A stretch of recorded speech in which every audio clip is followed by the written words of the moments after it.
Yeah, hello and welcome to this video. This is about, I wanted to say round again, game 7 of the World Championship match.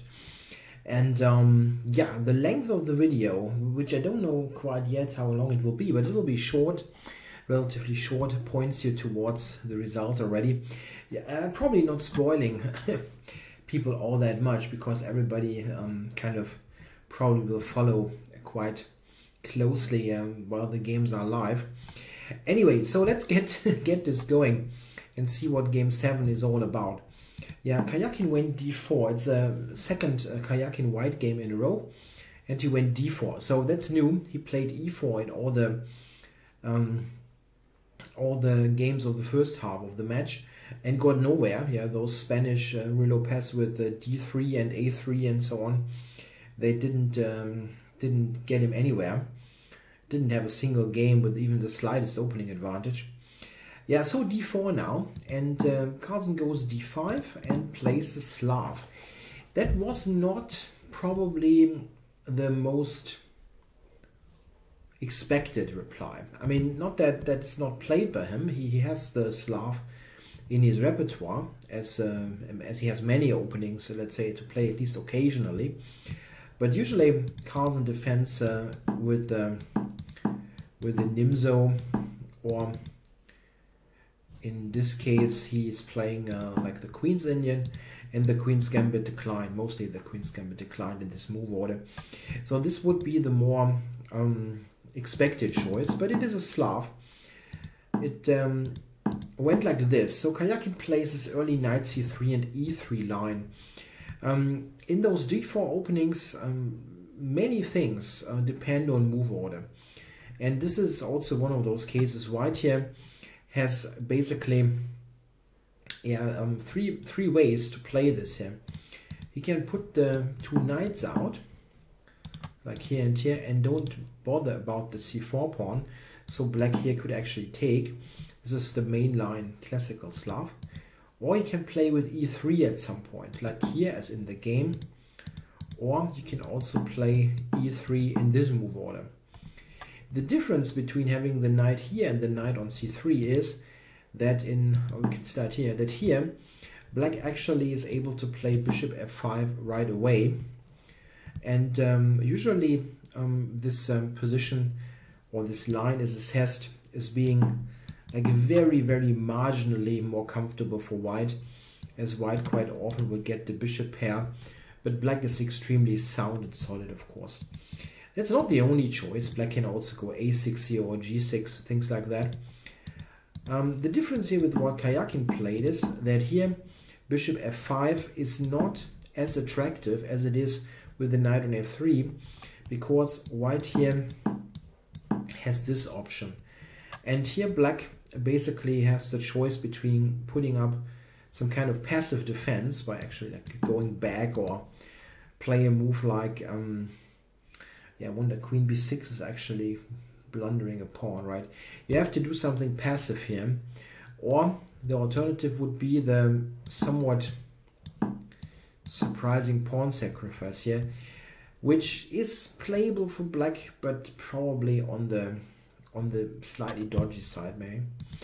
So this is what black has to put up with here. He cannot so easily play bishop f5.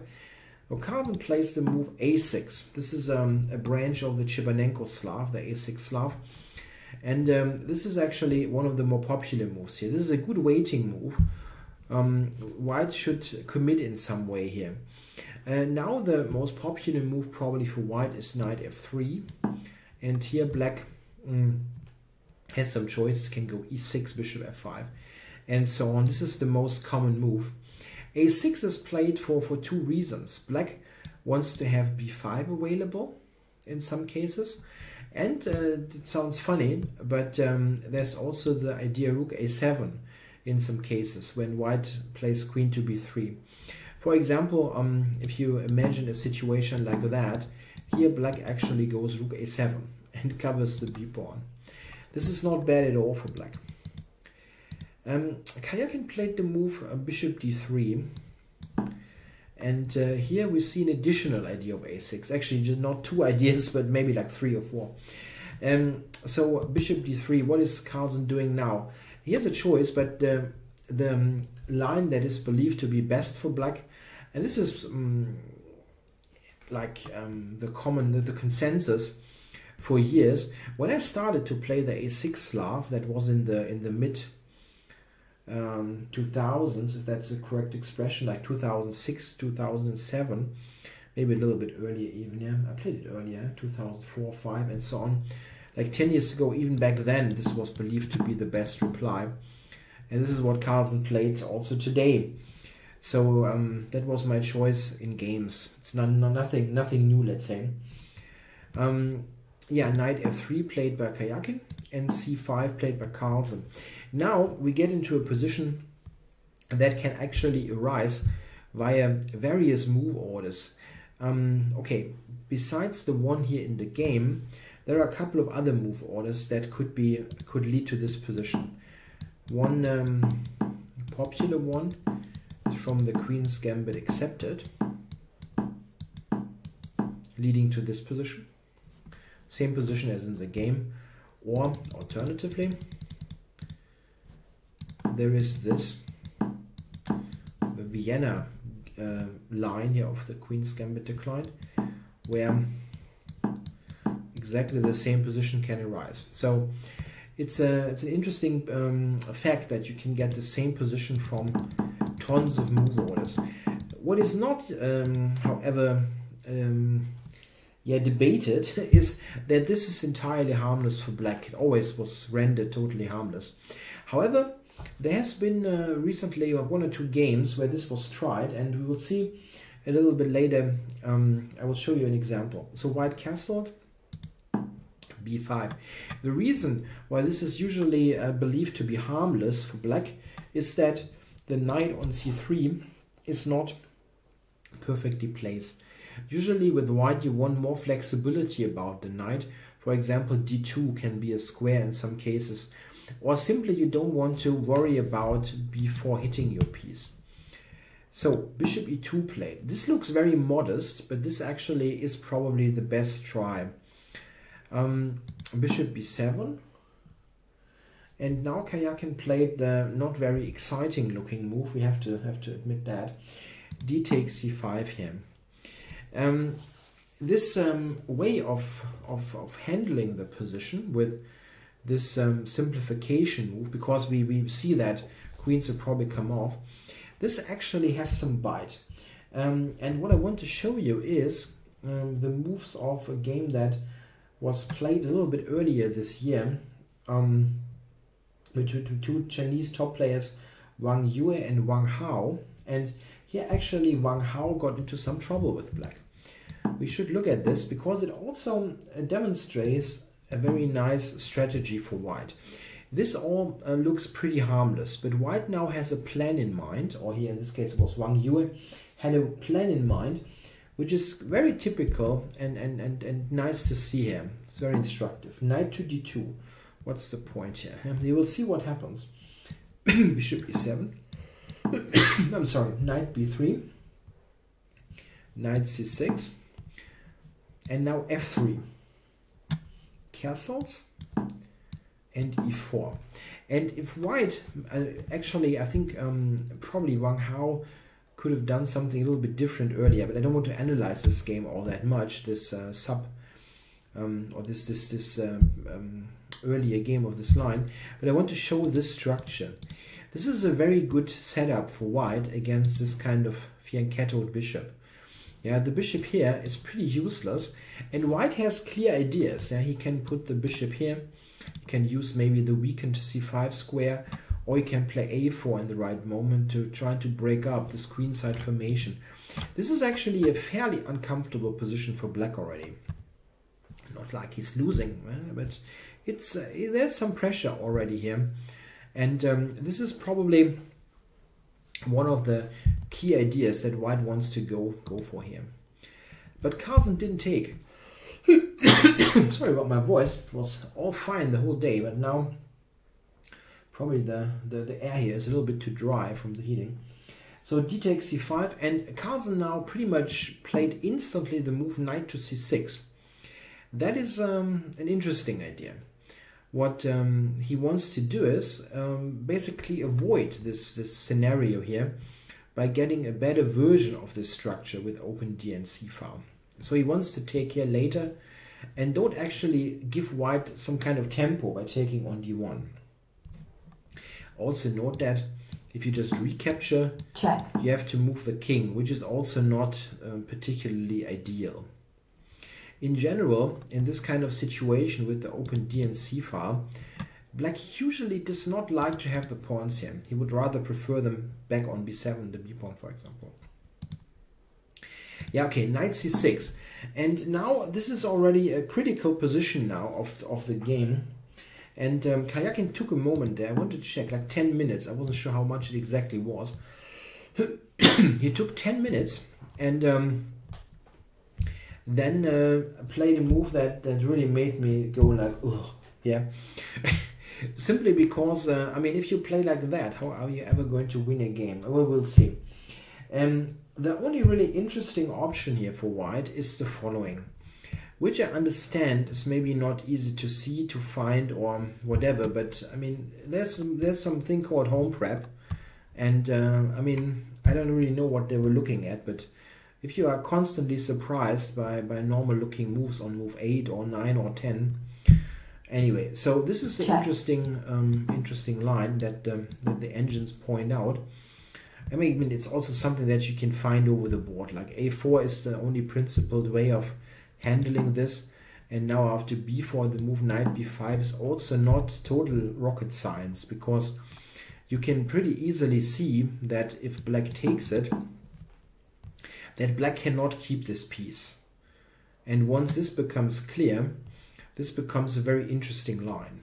I mean, so just to show how forced it is, rook d8, a4 by white, and black has no choice. Yeah, if he takes it, this is looking bad.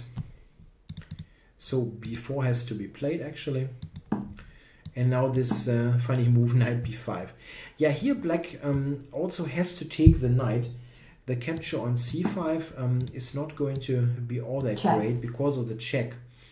And yeah, white is just taking this pawn, and black does not have enough for that. I mean, he can try this move, trying to trap the knight, but knight d4 is a good reply, and that makes it awkward for black. White definitely is better in this position.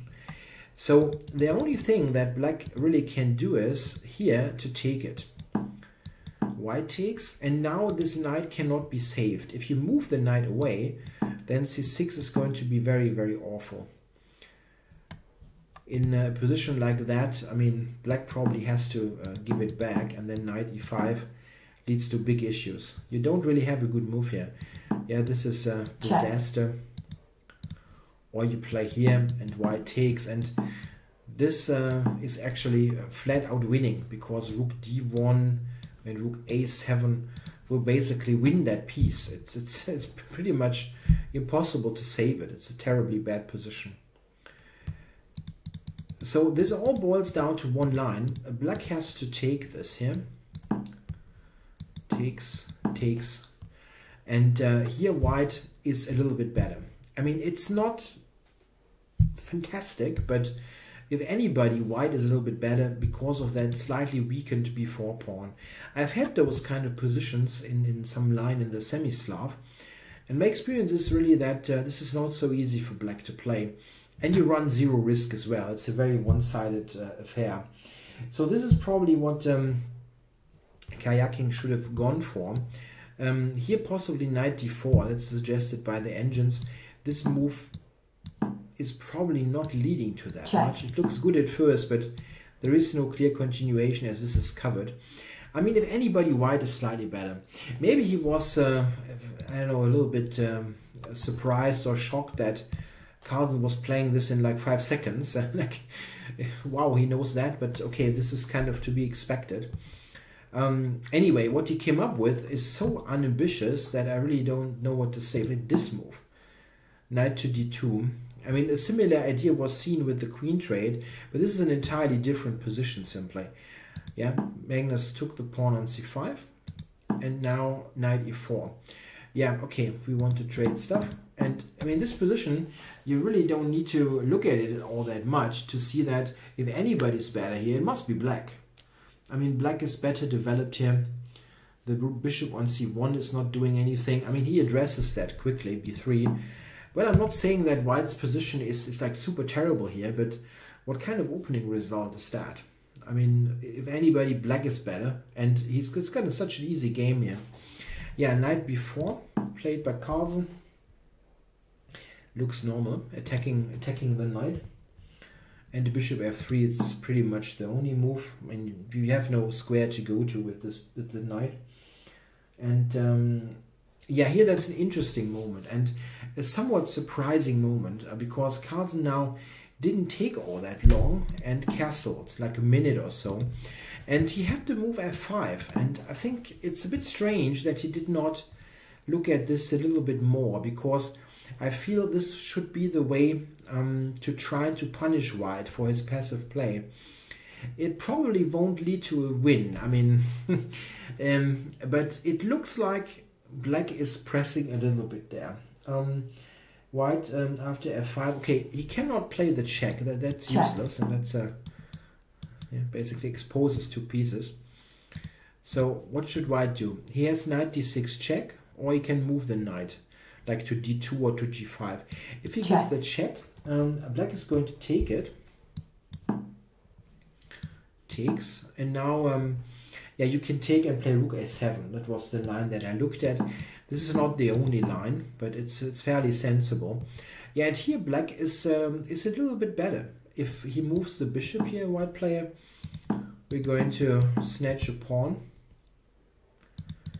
And a3 is the alternative, after which bishop f6, rook b1, rook b7, ab, and now a move like, let's say, king to f7. It's a little bit better for black. You know, this pawn structure is a bit vulnerable, and we have the more active piece here with the bishop on f6. So it's not like winning, but black definitely is calling the shots here. So this is one line, and the other line, which is probably a better version for white, is to play the knight here or to d2. In both cases, however, black is also a bit more comfortable. He would take here, knight takes, and after the trade, you have bishop f6 with the tempo. Yeah, so white probably doesn't want to sacrifice stuff yet. So knight d4 to block the bishop. And now some normal move. What does my note say? King f7. Yeah? King f7 or rook d8 is probably also fine. Yeah, but probably connecting rooks makes sense. Yeah, and again, black is a bit more active in this position. The bishop on f6 is a bit more active. He's got a bit more space. It is probably not going to be huge, but it's better for black. Quite clearly better. Not clearly better. I mean, it is clear that black is better, but it's just a little bit. But it's no discussion that he has the slightly more comfortable position. But Carlsen quickly castled, which is a bit strange, I think.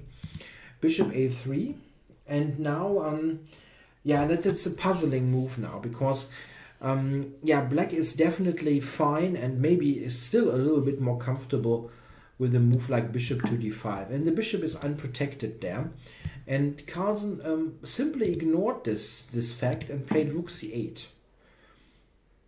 That's really puzzling, because the lines that now come up the board are, I mean, they are not difficult at all, and it's a bit mysterious what exactly he missed, especially from a position which was very comfortable for him.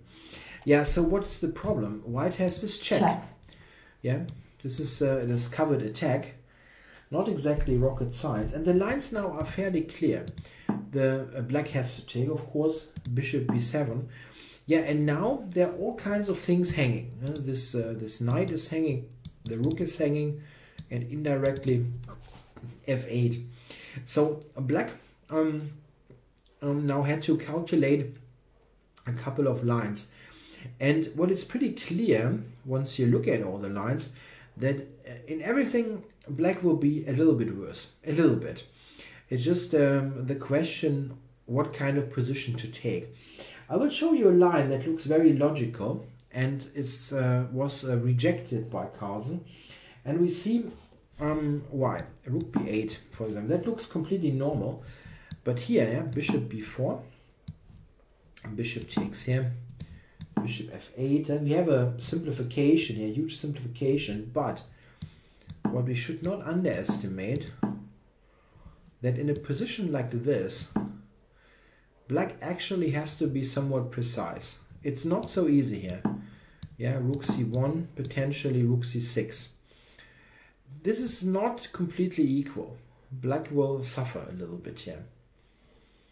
Yeah, we know these kind of situations from the Catalan. Black has to always worry about this pawn. Carlsen played in a different way, and I think in a better way. He took on a1 here first, bishop b4, and bishop f6. Yeah, and here white has a choice now. He can play as he did in the game, winning a pawn, or, I mean, this is probably the better choice, or he can play like this, bishop c8, this. Looks kind of similar, but here black actually is ready to invade. There is no mate here on d8 also. So if white now plays, let's say, some g-pawn move, black is always ready to do this, and rook d6 doesn't work due to bishop e7. So here there is no problem with the rook coming on the 6th rank compared to the line that we had earlier. So this is just completely equal. So Karjakin decided instead to take this rook, and after this, and rook takes, this pawn is lost. Yeah, and it was taken. So Carlsen is actually giving up a pawn. He did not need to give up a pawn. He had this other position that I showed before, where he was suffering, and instead he preferred to do that. And I think it is the better choice. If we look at this, here black is a pawn down, but it is opposite colored bishops, and it is very, very unlikely that this pawn is ever going to advance here to a4, as black can always take it en passant. The opposite colored bishops here give black enormous drawing chances, drawing potential. Any rook trade, for example, would be an immediate draw, as white can really do absolutely nothing with this pawn.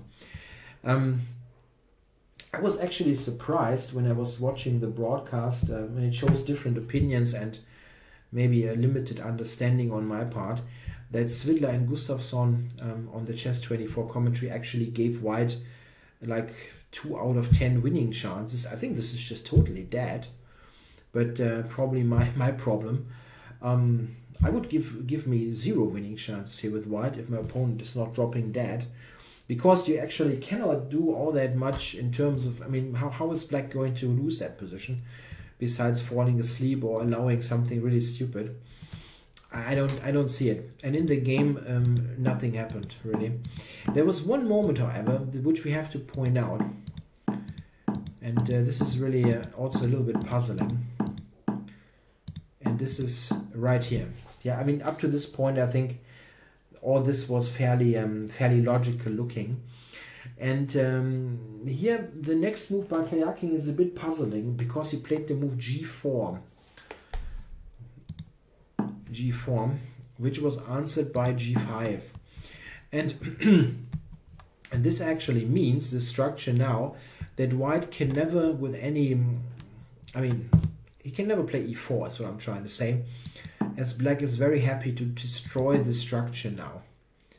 Yeah, something like that. There's a total blockade. White can never put the pawns forward, and this would basically end all ambitions. So this is strange, though, that he played this g4 move.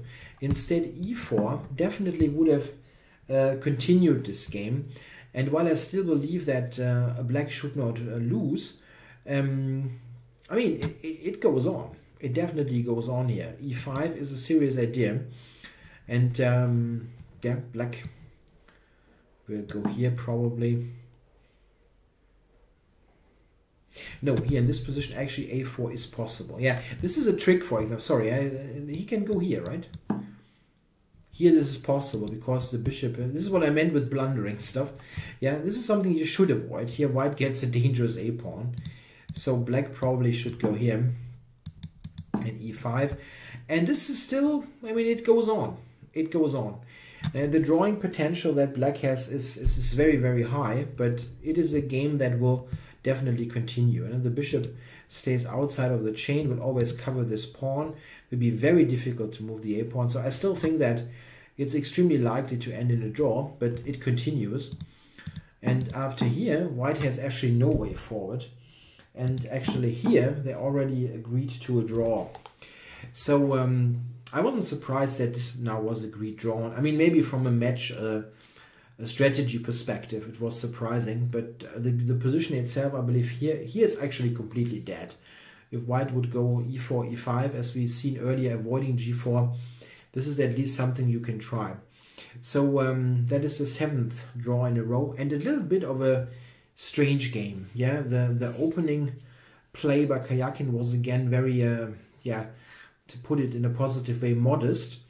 And Carlsen didn't really, yeah, it was a bit strange. Yeah? Why not think about f5 a little bit and I mean, why castle so quickly? It was a bit surprising. Then he really, this is rook c8 is this is a bit of a blunder actually, really, because from a completely comfortable position, black gets into something that is annoying, deeply annoying to have to play from a position of strength actually. Yeah, so what do we have overall? We have 7 games played, and we've got 5 games left. We now can count it the other way. So 5 games left, not much. 3 games with Carlsen having white. I still think he's the favorite to win the match, but I mean, we're down to just a couple of games, just 5, and it proves to be difficult to beat Karjakin, obviously. If anything, probably it will be Carlsen with white, because Karjakin with white, he plays rock-like. Yeah, he doesn't even try to do stuff, and seems to be content with like nothing and make a draw, which is a strange strategy. But I mean, a move like rook c8, maybe it pays off. Yeah, that he plays in a way that Carlsen feels he can do whatever, and this is probably not the case. Yeah, moves like rook c8. I mean, he probably overlooked something pretty drastic with this move, and sometimes it's just luck, you know, that you overlook something and it's actually not killing you. It could have been maybe worse. Yeah. Anyway, I hope you enjoyed the coverage of this game. Game 8 will be played on Monday, the 21st. So we're going to 21st, and I hope we'll see a bit more excitement in that game. Thanks for watching.